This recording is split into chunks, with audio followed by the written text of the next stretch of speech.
G'day guys, and today, a very quick and simple argument for free speech. It goes as follows. Human beings, as a category, have universal properties.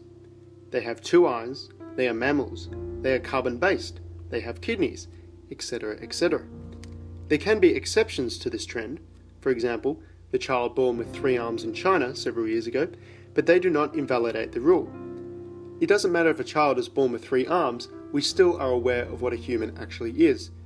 A human born with 3 arms is recognised as a deviation to a recognised standard of properties. It should be noted that this standard of properties does indeed change over time as humans evolve. So, if you were going to categorise humans, you cannot possibly put 2 things into the category of human that have opposite properties. If you did this, your standard of categorisation would be incorrect. Let us look at the following 2 specimens. Specimen 1 is a mammal. He is carbon-based, he has 2 kidneys, etc., etc. We can classify him as a human. Specimen 2 is a reptile. He is silicon-based and he has no kidneys.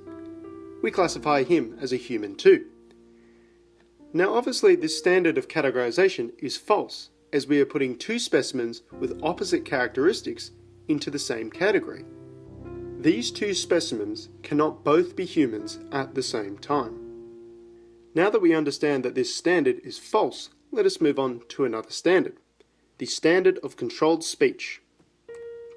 Again, we have 2 specimens.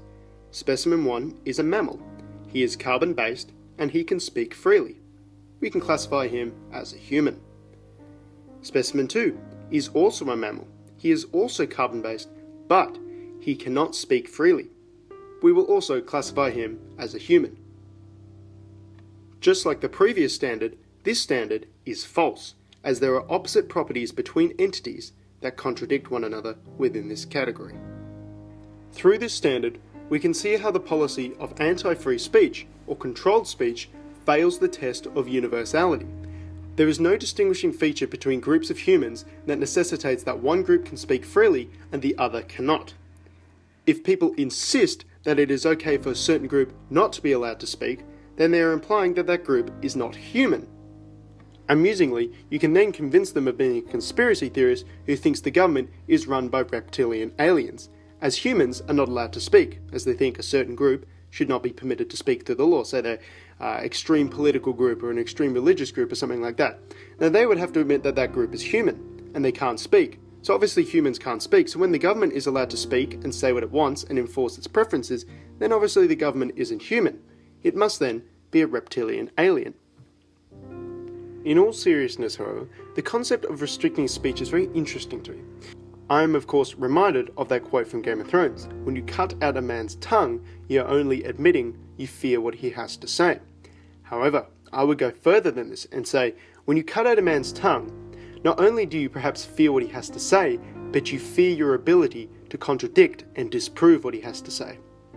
And when you export this model to our current discourse, and the current moral panic about Nazis and hate online and stuff like that, it doesn't make a lot of people look very good. Many people, often within the government, advocate restricting speech on certain, quote, hate groups. This obviously shows that they fear what these, quote, hate groups have to say. But to me, it also displays an inability on the censorship lover's part to debate and disprove these, quote, hate groups. If someone is a virulent anti-fascist or an anti-Nazi or something like that, you just have to ask them a couple questions. Is Nazism wrong? If it is wrong, is it demonstrably wrong? Easily provably wrong?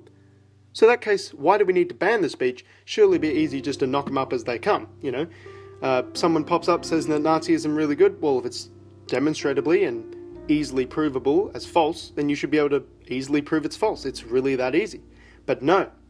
The only solution we are given is the enforcement of restricting people's inherent properties. All able people can speak freely. They can say whatever they want, whenever they want.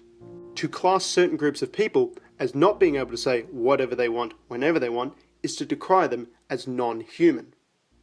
And you almost always get this very common line rolled out, oh, think of the children, why won't anyone think of the children, they're going to be corrupted by hateful ideas. And my only response to that is, why don't you think of the children, people of authority, parents, teachers, etc., people who have responsibility over children, why don't you think of the children?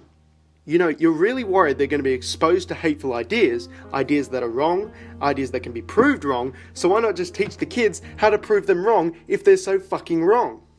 But therein lies the problem. People with responsibility over children, namely the government, don't want to teach children how to question certain ideas, because they will inevitably bite the hand that feeds. This can even occur within the family unit. A shitty parent will not want to teach their children how to watch out for shitty people, because then they themselves will be exposed as a shitty person.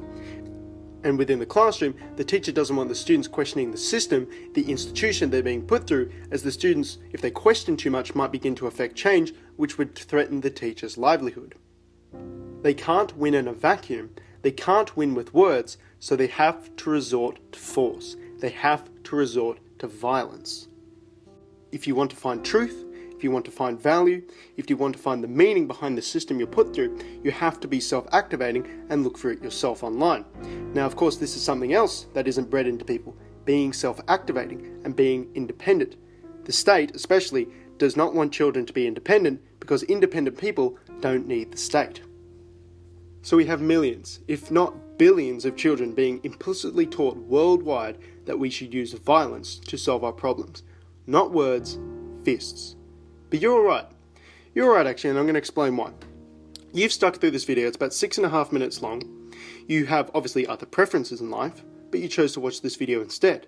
You are self-acting and independent enough to search for truth, value, philosophy, and all other great things that can improve your life.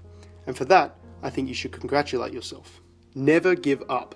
Never stop searching for the truth. People around you may spit on you, either verbally or even physically, but that's because the truth can be highly illuminating, and people might be scared of what you see when you truly see them for the first time. It's exactly like the title card I put at the start of all my videos. I don't do that for no reason. Its message is very simple. By doubting, we find the way. Thanks all for sticking around, and have a good one.